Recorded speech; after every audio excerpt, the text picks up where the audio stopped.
Throughout my life, I've made a lot of decisions that I have rethought. I guess rethought could definitely be counted as regret. Um, but I recently made a decision to leave leave my life in DFW. Um, I was an instructor, a choreographer, um, a dancer. I just got a degree in dance. If you watch my videos, you know that. I uprooted my entire life to come out to California. I got a job offer to work at a gymnastics and dance facility, and I started in gymnastics many, many years ago, like 15 years ago. And on my way here, I built up all these expectations of what the job was going to be, the change I was going to embark within myself, the evolution I was hoping to bring to wherever I go. Throughout our lives, I feel like we're always on some sort of trip to evolve ourselves and to help evolve others. And that's always been my mission here on Earth, was to help evolve others. We are transcending into this higher plane right now of existence as a species. We're getting to the point where we're starting to see beyond the egotistical, selfish needs of ourselves, and we're moving it into a place of resonance with something higher, something divine. And in Texas, I used to get so angry at people for people that were egotistical or self-centered, even though I've been and have been that person. I have been both. And so when I got the opportunity to move out here to California, I just always heard that California was a very liberal state, and people out here are totally laid back and chill and XYZ. And it's really interesting that I've had the exact opposite experience. I have been surrounded by conservatism. Everything from how I talk, to how I move, to the expressions that I make, to my teaching style, to everything. I'm so liberal. I'm more liberal here than I was in Texas. And so I'm sitting here, deck of cards, shuffling them, trying to process through what's happening right now. There's obviously a greater lesson to be learned here. I have no idea what it is. No idea. At least not consciously. Subconsciously, if I know. God, I wish my subconscious would speak up and tell me what's going on. Because I'm lost. This is an intense amount of shadow, something I have not felt in years. This year, at the beginning, I told everyone that it's about doing things when it feels right, and that was my very first tip, right? Do it when it feels right, not because you're supposed to. And I'm starting to realize that saying that is a perspective, because if you're in a bad place emotionally or physically, and someone asks you to do something that you normally wouldn't, but you give in because of where you are, because it feels right in the moment, that might not always be the best idea. I do not want to sit here and make regrets or wishes for the past, but I wish I would have spoken up in Texas. I wish I would have told my bosses and my friends and my loved ones how I really felt. And I'm realizing that I spent years not fully disclosing myself to people. Disclosing certain things, for sure, but leaving some things that were really bothering me under the rug. And in my mind, I thought, you know, I'm gonna go out to California and reset my life, and I'm gonna redo everything that I could have done differently back in Texas. And I ran away from it. I ran away from my own life so I could go and start a new life and be someone else, which in the end was just supposed to be myself from the beginning, but you know, actually do it. And I found that all the energy that I put out there of me not speaking to people is happening here. People are not being honest with me. They're going behind my back. Lots and lots and lots of gossip. And I'm just here. I'm just here. Witnessing myself in the past reveal itself now in the present. And I have so much to say about apologies now. You know, I am sorry to anyone I ever was a control freak with. My ex-lovers, my sisters, my friends, my family. You know,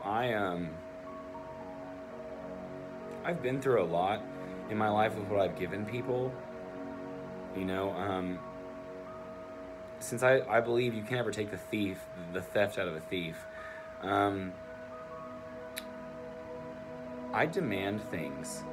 I'm a demander and a manipulator, a liar, and it's all presenting itself right now. And I am so sorry, because all I'm thinking about right now is the pain that I'm feeling is the pain that I gave someone else. And God, there's someone watching right now. Although I'm recording right now, there's someone who watch this later. I can hear them at this moment in the video going, "You're so hard on yourself, back up." No. No. We bring our life experiences to us. Like, the things that we do in life are like on a merry-go-round. And we commit this act, we lie to someone, we steal from someone, we hurt someone, we break someone's heart, and then that deposit is made. And it's now moving on the wheel of life, the wheel of flow. And at some point in the future, that wheel, it's gonna return to us. And that day when it does show up, most people go, "Oh my God, what is happening? I'm being so abused right now. This is so bad." No, honey. No. You're getting it back. And at that moment in your life, it's about making choices. You know, how do you deal with this energy that someone's giving you that you gave somebody else?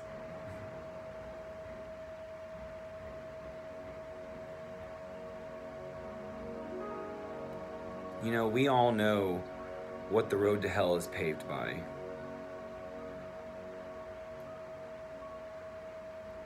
I don't think the road to heaven has a road. I think we just kind of float. You know, sometimes people are like, "I'm so grounded, I'm a grounded person." I'm talking like that. I'm not a naturally grounded person. Even though I'm a Taurus, a naturally grounded element, I'm very air. Oh, good Lord, where am I going right now? Everywhere. And that's my lesson for today, guys. Karma is a real thing. And I don't think any amount of apologies or cries. I started realized I was starting to cry, and I was like, why cry?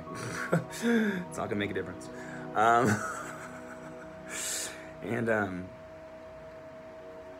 We're supposed to check ourselves every day.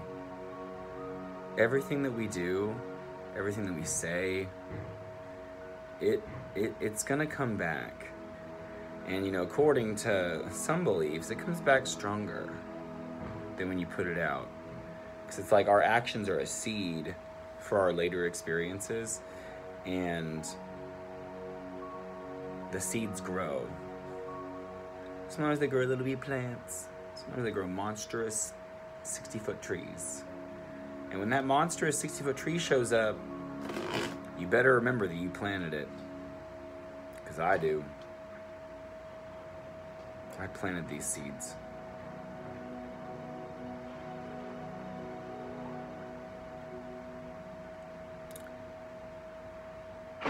So now that the plant has showed up, do we cut it down?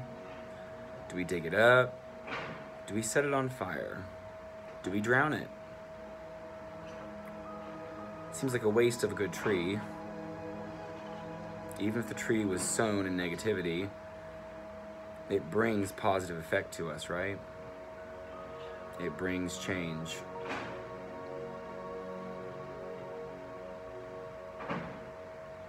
And the question is whether or not we want to take the change. Do we really want to actually now take this new growth and honor it?